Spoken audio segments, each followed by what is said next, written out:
Shalom, shalom mon fils et mon frère.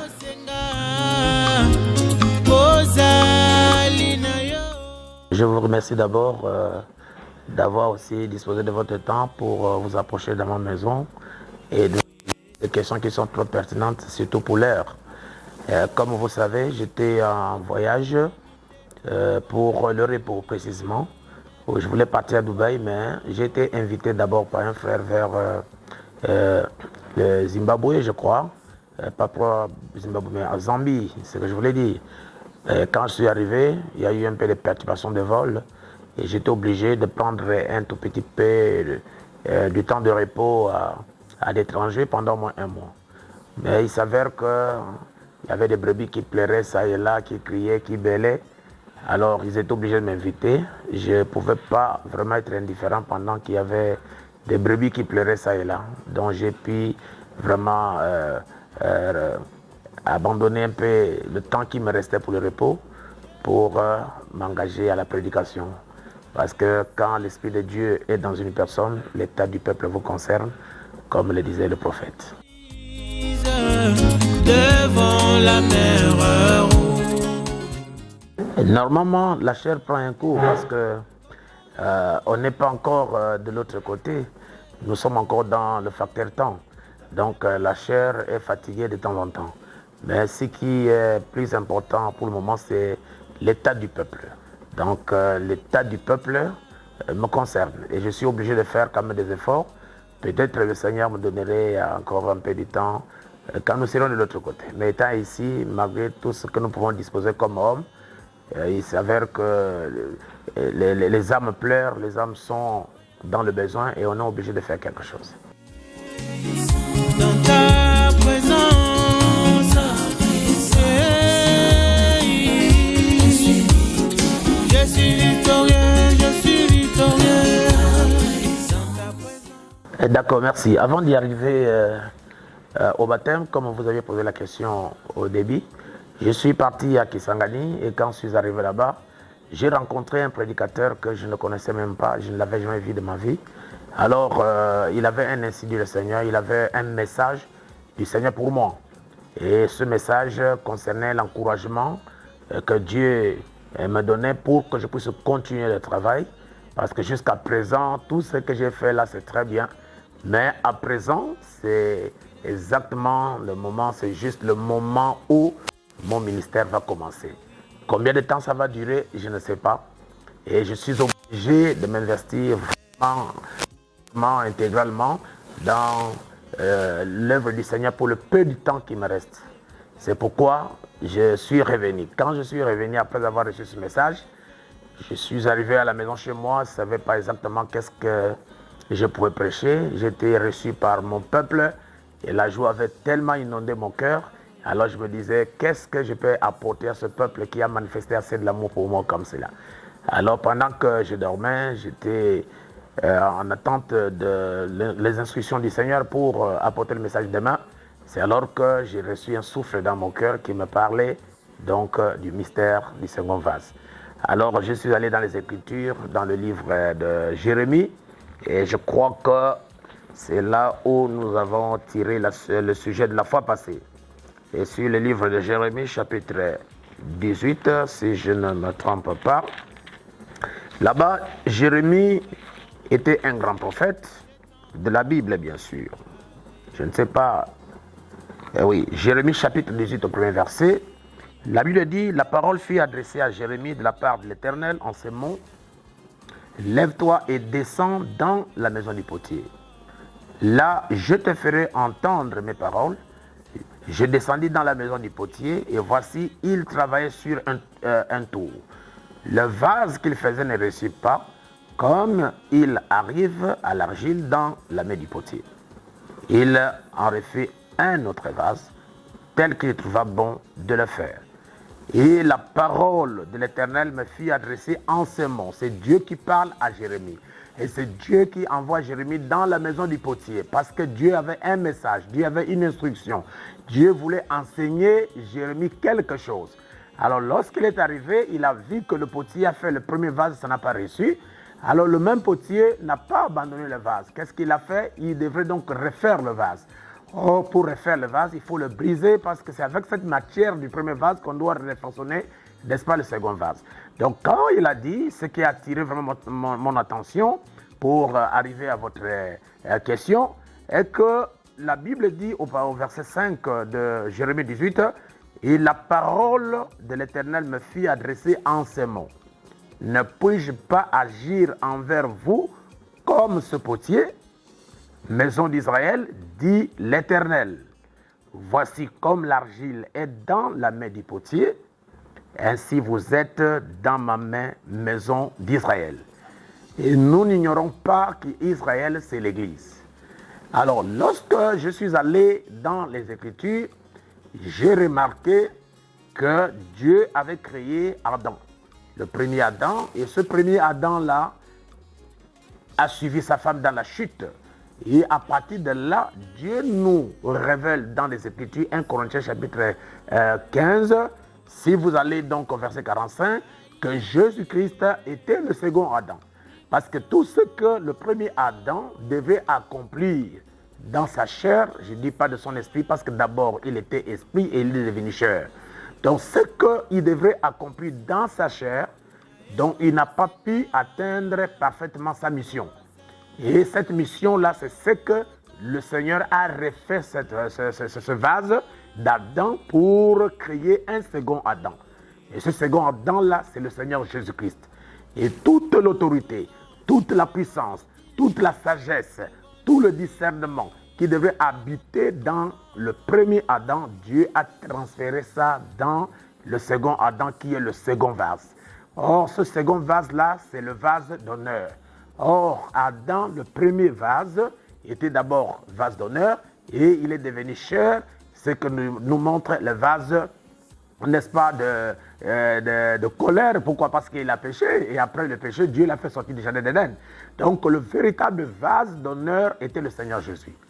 Et nous sommes allés dans les Écritures pour voir aussi qu'il y avait un Jacob qui était un menteur, qui était un trompeur, quelqu'un qui arrache le droit d'aînesse de son frère. Alors de ce même Jacob, Dieu a façonné un autre Jacob qu'on a appelé du nom d'Israël. Vous voyez, pour signifier que c'était un prince qui a lutté avec Dieu. Et ce second Jacob n'était plus comme le premier. Donc vous voyez, il a engendré les 12 tribus.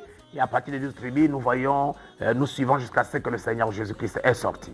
Donc ce qui veut dire que Dieu peut prendre une personne dans sa première nature et le Seigneur peut le façonner pour qu'il soit, n'est-ce pas, une nouvelle créature en Jésus-Christ, ayant la vie de Jésus, ayant l'esprit de Jésus. Donc c'est dans ce sens, dans ce ordre que je me suis inspiré avec cette prédication sur le mystère du second vase. Alors Paul aussi c'est la même chose, il était quelqu'un qui persécutait les chrétiens, mais lorsqu'il a rencontré la colonne de feu, lorsqu'il a été né de nouveau, nous voyons bel et bien comment est-ce que Paul a été vraiment changé. Donc il est devenu une autre personne. Donc c'est la première personne qui a été transformée, juste transformée. Frère Branham dit que lui aussi il est né comme un pécheur sauvé par la grâce. Et vous voyez dans les questions-réponses, il parle qu'il était colérique, et cette colère-là, il a hérité ça de sa mère. Elle m'a énervé, Frère Branham, à l'époque. Et au point qu'il pouvait même chercher à se faire tuer. Mais comme il avait une émission avec le Seigneur, et il nous dit dans les questions-réponses, quand il a été né de nouveau, quand William Branham était né de nouveau, il dit qu'il était un Branham changé. Au point que tu peux marcher sur lui, mais il ne pourrait pas agir. Par contre, il a été prédestiné à être un prophète, parce qu'on ne devient pas prophète, mais on est prophète. Donc, il était un vase d'honneur, un vase d'utile pour le maître. Et les vases d'utile pour le maître, ce sont les vases qu'on serve quand il y a des invités d'honneur. Donc, quand quelqu'un est devenu un vase d'honneur, cette personne-là, il doit aller à la cour du roi et il serait au service du maître. C'est dans cet angle-là. Alors, je me suis dit, comme Dieu lui-même a dit, qu'il pourrait refaire le vase. Donc, il pourrait refaire Israël en soutirant le type de ce que le potier a fait pour le second vase. Alors je me suis inspiré, j'ai dit, il est vrai que en tant que des hommes, nous avions assez de Seigneur, mais dans notre marche chrétienne, il y a eu des hauts, il y a eu des bas. des gens se sont comportés très mal, même si tout le monde ne vient pas voir le pasteur pour confesser ses péchés. Parce que vous trouvez que les gens prétendent être nés de nouveau, pas seulement dans mon église, comme je suis en train de parler, mais partout dans le monde, les gens prétendent être des chrétiens, mais ils ont de la haine, ils ont de la jalousie, ils ont des mépris, ils ont des critiques, ils ont des choses qui ne sont pas correctes. Ça veut dire que cette personne-là, quand il a accepté le Seigneur, il n'avait pas été véritablement converti. Donc il a accepté le Seigneur d'une manière globale, en profondeur, dans les détails, la vie de Dieu n'était pas dans le cœur de cette personne. Alors, en me servant des exemples de ce que j'ai vu dans le monde, je me suis dit que sans doute dans mon église, il peut y avoir aussi des gens comme cela. Alors, comme le messager dit, que la plupart des gens ne reçoivent pas le Saint-Esprit quand ils se font baptiser, c'est parce que ces gens-là ne se sont pas réellement convertis. Alors, je me suis servi de cette écriture pour prêcher avec tout le sérieux possible ce message. Et les cœurs des gens ont été touchés quand ils ont écouté le mystère du second vase. Alors, comme le premier vase qui n'a pas réussi a été refait, donc tout le monde a pris la décision de devenir un vase à refaire. Pour arriver donc à recevoir la chose dont nous parlons, le baptême du Saint-Esprit, il faut que chacun recommence son expérience à zéro. Et je ne nie pas les baptêmes que d'autres personnes ont eu, bien sûr. D'autres personnes ont été baptisées ça et là. Il y a des gens, par exemple, qui croyaient que Frère Branham est Dieu. Peut-être qu'ils ont été baptisés. Il y a des gens qui ont été baptisés par la plupart des prédicateurs, des pasteurs. Ben, nous nous rendons compte qu'il y avait des gens qui baptisaient les brebis et pourtant ils avaient de mauvais témoignages eux-mêmes. C'est-à-dire qu'ils étaient dans l'église, ils baptisaient les gens, mais ils vivaient mal, il avait des copines partout, il avait des femmes partout, il suyait, il a fait des femmes, des enfants donc hors mariage, des choses qu'il n'a pas encore confessées. Et après un certain moment, quand l'église découvre cela, le pasteur est obligé d'abandonner. Alors moi je me suis dit qu'il faut qu'on fasse du sérieux, parce qu'avec les affaires de Dieu, il faut faire du sérieux. Et le prophète nous dit que si vous faites du sérieux avec Dieu, ou bien vous êtes sérieux avec Dieu, Dieu sera sérieux avec vous. Donc c'est sur base de cet enseignement, de cette prédication, que le peuple a décidé de se faire rebaptiser au nom du Seigneur Jésus-Christ selon la Bible. Donc vous me demanderez, peut-être j'attends cette question de votre part et je vous fais passer la parole.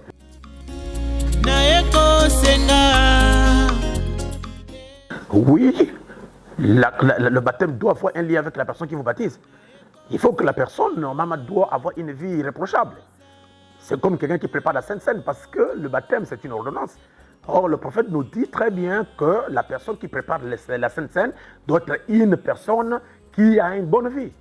Une personne qui a une vie irréprochable, parce qu'il est en train de préparer le repas du Seigneur. Il doit quand même être une personne qui a un bon témoignage. Alors, si la personne qui prépare la Sainte Seine doit avoir un bon témoignage, je crois que la personne qui doit baptiser, je vais dire le baptiseur, doit quand même aussi avoir un bon témoignage. Il doit être irréprochable parce que nous ne voulons pas le transfert des esprits. Pendant que tu es en train de baptiser quelqu'un, toi-même tu n'as pas un bon témoignage. Ça ne fait pas vraiment honneur à notre Seigneur Jésus.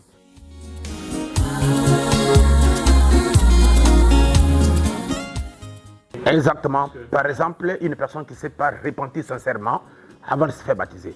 Parce que s'il était réellement, il s'est réellement repenti, Dieu devait lui donner le baptême du Saint-Esprit. Mais il vous dirait que je suis 10 ans, 20 ans dans le Seigneur, mais il n'a pas le Saint-Esprit. Ça veut dire que le début était mauvais. Alors il faut revenir à zéro.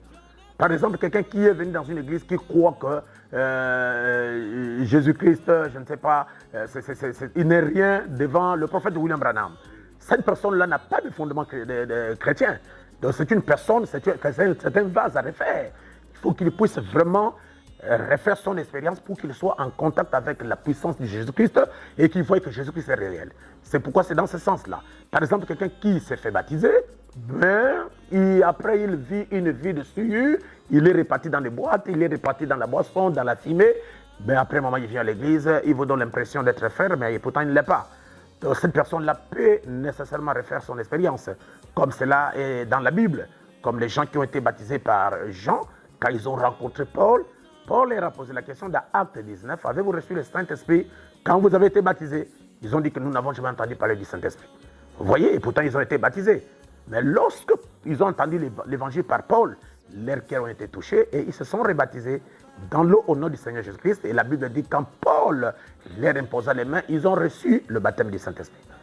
Vous voyez, donc c'est dans cet angle-là, dans cette optique-là que nous sommes en train de chercher à baptiser. Ça, c'est premièrement. Et deuxièmement, dans la Bible, si vous lisez, nous lisons dans Matthieu, par exemple, chapitre 28, la Bible nous dit, je lirai à partir du verset 16.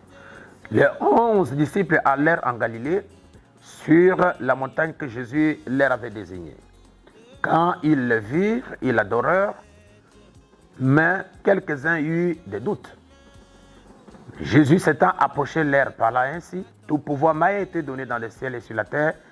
Allez, faites de toutes les nations des disciples, les baptisant au nom du Père, du Fils et du Saint-Esprit. Et enseignez-les à observer tout ce que je vous ai prescrit. Et voici, je suis avec vous tous les jours jusqu'à la fin du monde. Et nous trouvons, n'est-ce pas, dans les églises, le groupe des gens qui ont été baptisés au nom du Père, Fils et Saint-Esprit. Donc ces gens-là doivent refaire leur baptême. Parce que quand Jésus a donné cet ordre ici, nous voyons qu'ils sont allés, les disciples sont allés dans la chambre haute, ils sont allés à Jérusalem, et par peur de la persécution, ils sont partis dans la chambre haute. Et lorsqu'ils sont arrivés là-bas, le Saint-Esprit les a invités. Quand le Saint-Esprit est venu sur eux, alors Pierre s'est levé, il a pris la parole pour expliquer exactement ce que le Seigneur Jésus-Christ voulait dire sur le baptême au nom du Père, Fils et Saint-Esprit. Alors la Bible nous dit, dans Actes chapitre 2, verset 38, je crois que c'est le deuxième point, la Bible dit ceci, Acte 2, 38, Pierre leur dit, repentez-vous et que chacun de vous soit baptisé au nom de Jésus-Christ à cause des pardons de vos péchés et vous recevrez le don du Saint-Esprit. Donc si quelqu'un est mal baptisé, premièrement, ses péchés ne sont pas pardonnés. Deuxièmement, il n'aura pas le Saint-Esprit. Vous voyez, c'est la raison pour laquelle la plupart des gens ne reçoivent pas le Saint-Esprit, c'est à cause de ça.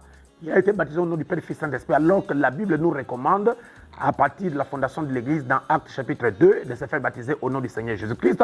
Tu as été baptisé au nom du Père, Fils et Saint-Esprit, tes péchés ne sont pas pardonnés et vous n'avez pas le Saint-Esprit.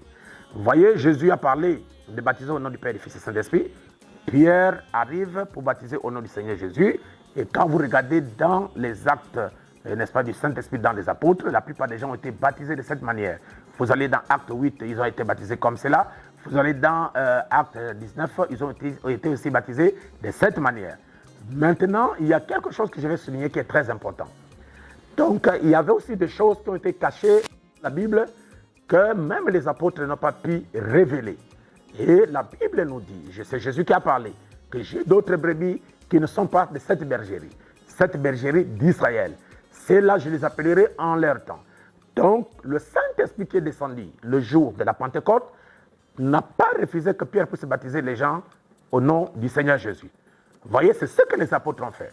Mais lorsque nous arrivons au temps de la fin, selon Apocalypse chapitre 10, verset 7, la Bible dit au jour de la voix du 7e ange, quand il sonnerait de la trompette, cette trompette c'est l'évangile, quand il prêcherait la parole, tous les mystères seront révélés.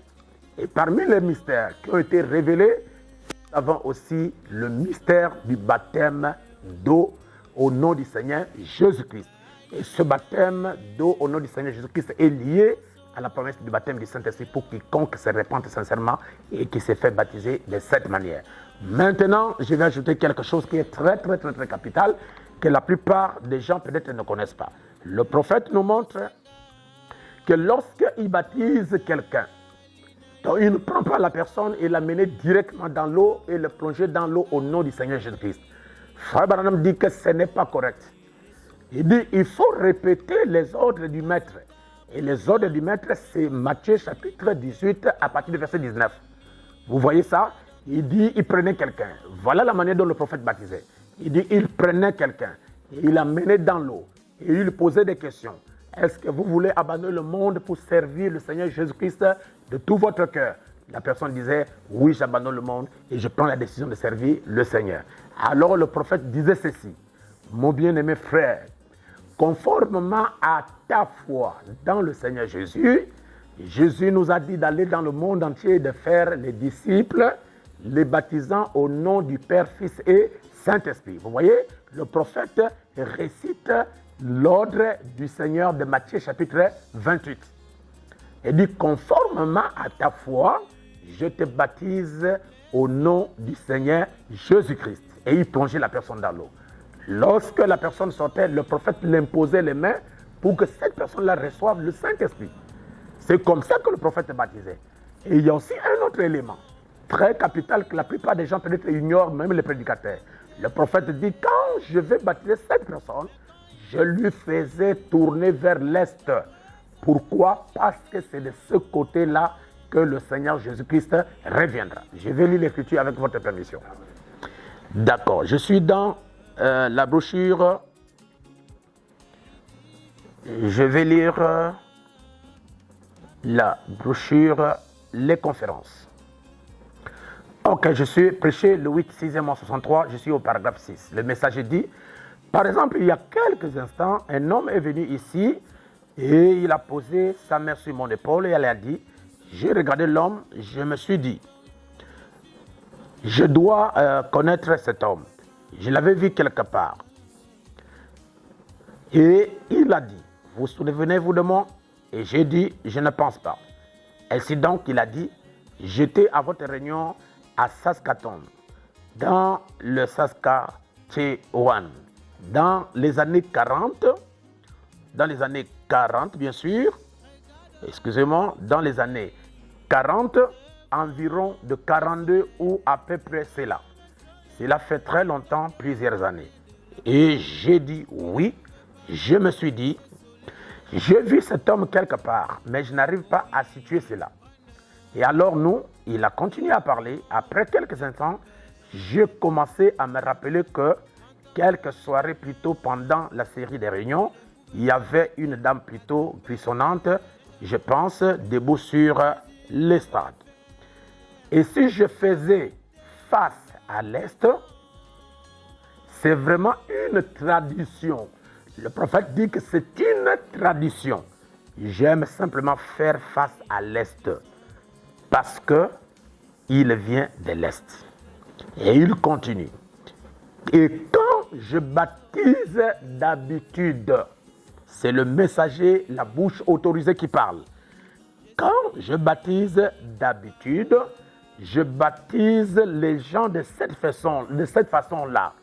Et c'était comme si, là, toujours à ma droite, parce que chaque fois que cette lumière vient, elle vient par la droite. Et c'est là que j'essaie toujours d'amener les gens à venir vers moi par la droite. Et je me tenais plutôt comme ceci. Je pense côté position, donc tel que le bâtiment là est orienté. Vous voyez, Frère Branham dit, c'est comme ça qu'il fait. Donc, quand il baptise quelqu'un, il préfère que cette personne-là puisse regarder vers l'Est. Pas seulement, je vais vous lire une deuxième écriture, pas seulement le baptême. Même quand le prophète baptise, je veux dire, il bénit les mariages. Je suis dans la brochure, le Comte Aribo, prêché le 9 2e mois 64, je suis au paragraphe 30. Le messager dit, il existe une épouse naturelle. J'ai eu le privilège de marier de beaux couples de jeunes. Et je n'y pense jamais avant que je les tourne en quelque sorte une petite superstition. J'offre mon dos à l'est et regarde vers l'est. Et tandis que je les regarde, je pense à leur cœur battant comme un seul Christ et son épouse. Il existe une épouse naturelle et le fait qu'il existe une épouse naturelle n'est qu'un témoignage qu'il existe une épouse spirituelle. Puisqu'il existe une épouse naturelle, il existe une épouse spirituelle. Vous voyez, quand le prophète bénit quelqu'un ou bien consacre un mariage, il a toujours souhaité que le couple regarde, lui tourne le dos vers l'est et le couple regarde l'est et il est béni. Bon, je ne sais pas comment lui-même l'appelle ça, une superstition. Donc, au baptême, il fait la même chose. Au mariage, il fait la même chose. Où est-ce que le prophète en a tiré? Il a tiré ça de la Bible. Nous allons lire quelque chose ici. Dans la parole, je suis dans la brochure Excusez-moi, un peu juste de patience. Je suis dans la brochure Ta famille. Prêcher le 8e en 61.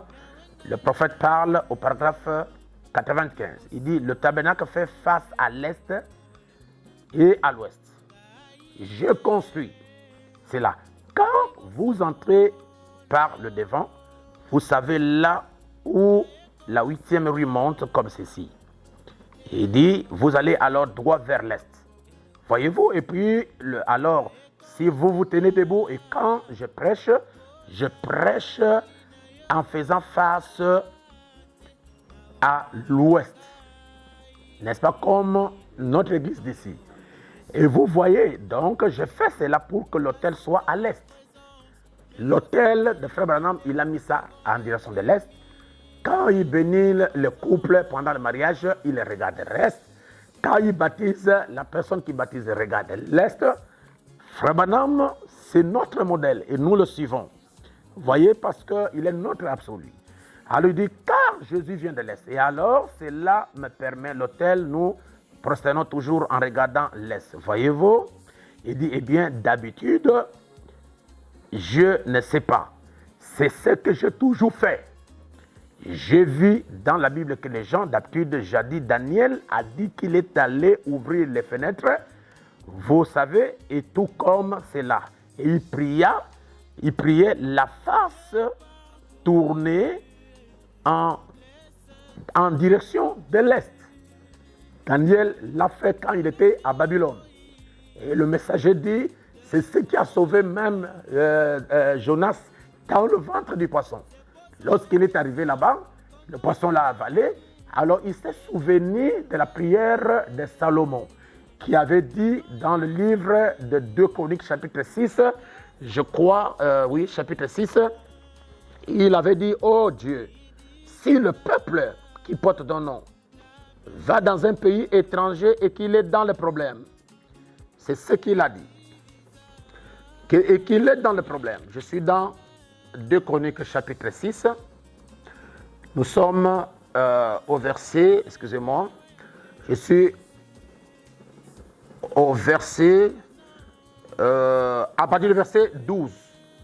Vous voyez, il dit, si quelqu'un pêche contre son prochain et qu'on lui impose un serment pour le faire jurer, et s'il jure devant ton autel dans cette même maison, écoute des cieux, agis et tes serviteurs, ainsi de suite.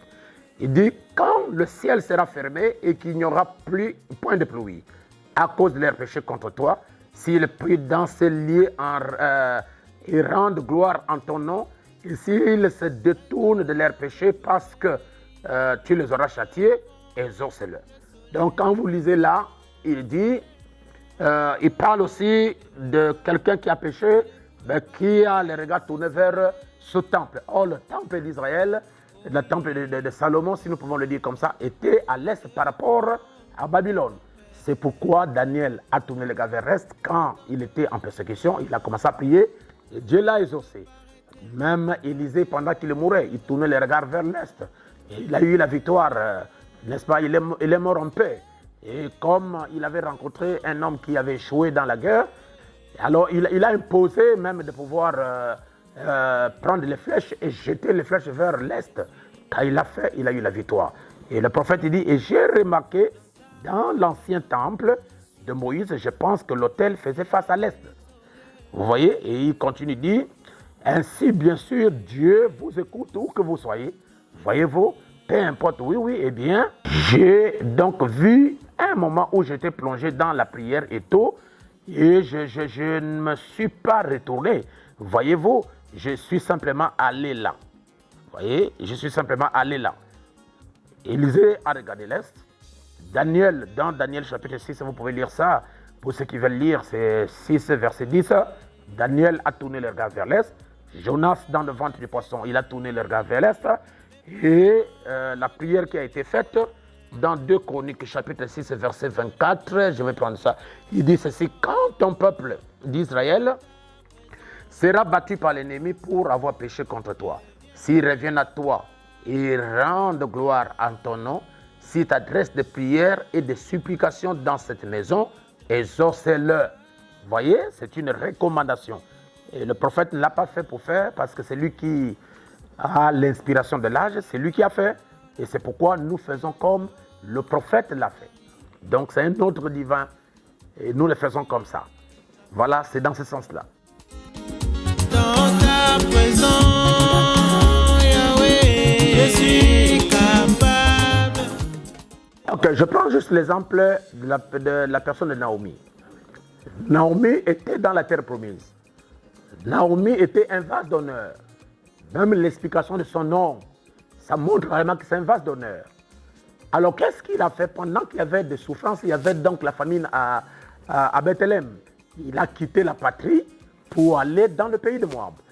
Bien que si nous rentrons dans les sphères de la révélation, voyons que c'était peut-être la manière pour Dieu de ramener Ruth, la Moabite, qui devait aller épouser Boaz. D'un côté, c'est très bien. Mais prenons d'abord la chose d'une manière littérale. Lorsqu'il a quitté Bethléem pour aller à Moab, il s'appelait Naomi. Il a perdu sa femme, son mari, il a perdu ses 2 enfants. Mais lorsqu'il revient dans la patrie, il ne portait pas le nom. Il s'appelait Mara. N'est-ce pas? Parce que j'étais dans le bonheur, j'étais dans l'abondance à Bethléem et je suis sorti. Quand je suis revenu, je ne suis plus dans l'abondance. Donc ça veut dire qu'il y a des gens qui étaient dans la parole de Dieu, ils vivaient très bien, ils avaient vraiment très bien, ils étaient en bonne relation avec le Seigneur. Ils pouvaient prier, le Saint-Esprit descend, Dieu pouvait leur parler par des songes, par des visions, Dieu pouvait, n'est-ce pas, leur parler par des voix audibles, ils priaient pour les malades, le malade était guéri. Mais lorsqu'ils quittent la patrie, le message de l'heure, pour aller dans le monde, quand il revient, vous voyez vous-même que la personne est devenue froide. On ne sent plus le christianisme dans une personne. Cette personne-là, d'après moi, a porté le nom de Mara, alors c'est un vase à refaire. Vous voyez, il a manqué de se réaliser, d'être une réalisation parfaite dans la main de Dieu. Donc il peut refaire. Alors en ce qui concerne le baptême, nous n'imposons personne. La parole est prêchée et la révélation est individuelle. Celui qui pense qu'il doit se faire baptiser, moi je ne trouve pas qu'il y ait de problème. Vous voyez, dans ce sens-là, il n'y a pas de problème. Vous voyez, donc la personne qui sent qu'en lui, il n'y a pas de réponse, il va très bien, vraiment il a servi le Seigneur comme il se doit, il a le Saint-Esprit. Bon, je ne lui impose pas de se faire baptiser. Mais si la même personne dit que moi, en tout cas, je vais m'ajuster à la révélation du nouveau vase, alors pourquoi est-ce qu'on peut le condamner? On peut le faire baptiser, il n'y a pas de problème. Nous sommes allés en Israël, il y avait des pasteurs qui ont été déjà baptisés, mais quand ils sont arrivés en Israël, dans le Jourdain, là où notre maître a été baptisé, ils se sont fait rebaptiser. Puisque l'enlèvement est proche, tout le monde doit s'ajuster à la parole pour être bien. Donc moi, mon désir, c'est que les gens puissent marcher dans la révélation. Si peut-être vous avez été baptisé, on a parlé seulement, je vous baptise au nom de Jésus-Christ, c'est incomplet. Parce que le messager du Seigneur Jésus-Christ pour faire le complet. Ce qui représente Père, Fils et Saint-Esprit. Donc vous voyez, il y a d'autres personnes qui ont été baptisées seulement au nom de Jésus. Donc ça aussi, c'est un vase à refaire. Donc nous voulons que les gens soient trop sûrs qu'ils ont été baptisés conformément aux Écritures et à la formule prophétique. Voilà, c'est comme ça. Donc vous ne me poserez pas peut-être la question, est-ce que vous allez refaire les mariages? Non, je ne refais pas les mariages, peut-être parce que vous les journalistes, vous êtes trop pressés pour poser des questions comme ça. Mais si la personne sent que son mariage, peut-être, peu importe là où il a été baptisé, ça n'a pas été fait de la manière dont Frère Branham faisait, et qu'il veut s'ajuster, alors il attend le jour peut-être de l'anniversaire de son mariage, quand il va refaire le vœu du mariage. À ce moment-là, nous, en tant que les détenteurs de la doctrine, les détenteurs, n'est-ce pas, du message prophétique, nous allons le faire comme le prophète l'a fait. Parce que le prophète approuve que les gens puissent refaire leur vœu du mariage. Dans ce moment-là, nous allons les ajuster aux Écritures. Ce qui n'est pas mauvais, c'est très bien.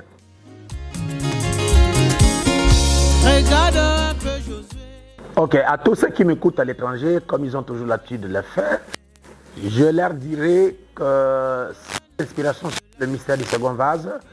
Donc je voudrais montrer aux gens, n'est-ce pas, que nous sommes nés de l'homme et de la femme. Donc les objectifs que nous aurions voulu atteindre avec Dieu, on n'a pas pu l'atteindre. Pourquoi? Parce que la naissance charnelle nous empêche beaucoup de choses. C'est lié aux malédictions, c'est lié au blocage, c'est lié au lien familial, aux traditions et à toutes ces choses-là que la parole de Dieu s'oppose à cela. Donc, quand une personne est née de nouveau, alors Dieu fera descendre dans cette personne-là, n'est-ce pas, son positif au stade théophanique, comme Frère Branham l'a dit, dans la brochure La demeure future d'épouse, prêchant 64, et nous sommes au paragraphe 145.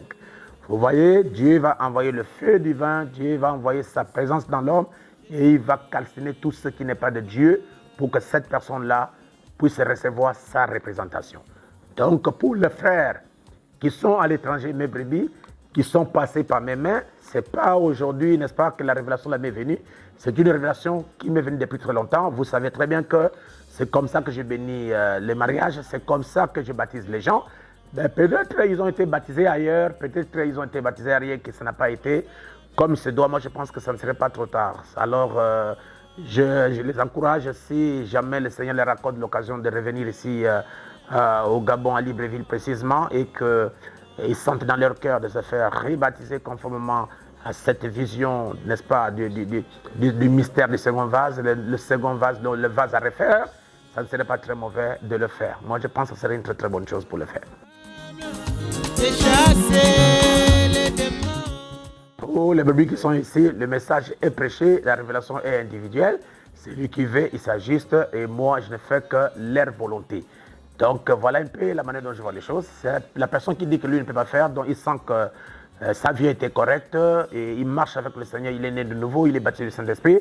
Donc, pour moi, c'est une joie. Et mon désir et ma vision actuelle, c'est de conduire ou d'amener chaque brebis obligatoirement au baptême du Saint-Esprit. Je l'ai toujours fait depuis très longtemps, comme j'ai toujours prêché.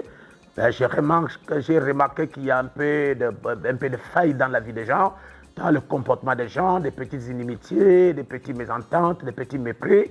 Donc, en tant qu'une personne responsable, celui qui a la vision de ce que devrait être l'Église ou le peuple du plein évangile, moi, je trouverais vraiment que les choses se fassent selon la parole. C'est pourquoi j'ai organisé d'abord un moment d'entretien profond avec le pasteur, que chacun puisse ouvrir son cœur, que chacun me dise exactement comment est-ce qu'il a marché durant toutes ces années, sinon depuis qu'il a cru la parole, comment il a marché, et à partir de là, je suis en train de voir des failles dans la vie, leur donner des conseils, et je leur montrerai ce qu'ils font, parce que l'objectif c'est d'arriver au baptême du Saint-Esprit, obligatoirement. Bon, je sais très bien que dans la Bible, dans le message, il est dit qu'il y a 3 sortes de croyants. Donc moi, je ne m'intéresse pas aux soi-disant croyants, ni moins à l'incrédule. Ma vision maintenant, c'est pour les croyants. Donc celui qui est le mien, qui est véritablement croyant, il doit arriver au baptême du Saint-Esprit pour que le Seigneur Jésus puisse faire de cette personne la pyramide épouse qui va aller dans l'enlèvement, où le Christ Jésus lui-même va se personnifier dans cette personne. C'est là la vision actuelle.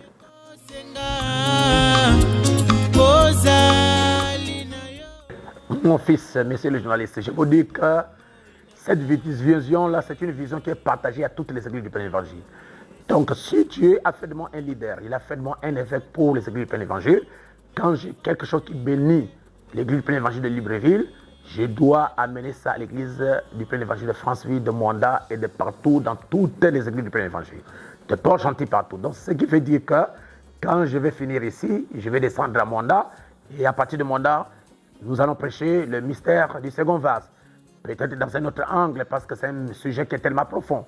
Mais en tout cas, nous allons aboutir, nous allons atterrir, si vous voulez bien, toujours à ce que chaque personne puisse refaire son expérience.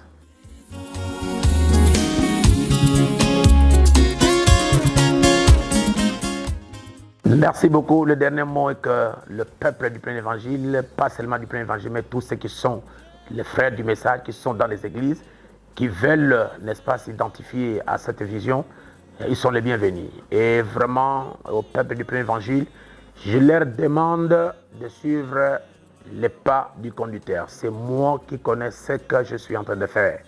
Alors, peut-être quand je suis en train de le faire, vous ne le comprenez pas, mais lorsque nous serons de l'autre côté, vous direz, pasteur, si tu n'étais pas venu avec le message, avec le ministère apostolique, nous ne serions pas ici. Je crois que nous y arriverons si simplement on peut suivre le guide. Donc le Seigneur bénira toute personne qui va s'adapter à cette vision, et ça serait une grande bénédiction pour tout le monde. Seigneur Jésus-Christ, notre Père Céleste, nous sommes en train de faire les choses selon la conduite du Saint-Esprit. Et je veux que, Père, tu sois une grande bénédiction pour tous ceux qui vont suivre cette interview. Que le Saint-Esprit soit avec chacun d'entre eux et puisse les bénir. Et je veux que tu bénisses aussi le journaliste, sa famille, Seigneur, ainsi que le caméraman, que tu le bénisses richement, et que tous ceux qui sont les miens, qui croient que je suis Père Tout-Puissant, là pour les conduire sur la bonne voie, sur le bon chemin, qu'ils puissent être bénis dès ce soir, et que cette bénédiction se répande sur chacun, et sur tous ceux qui, Père Tout-Puissant, vont s'y conformer selon la révélation que le Seigneur m'a donnée.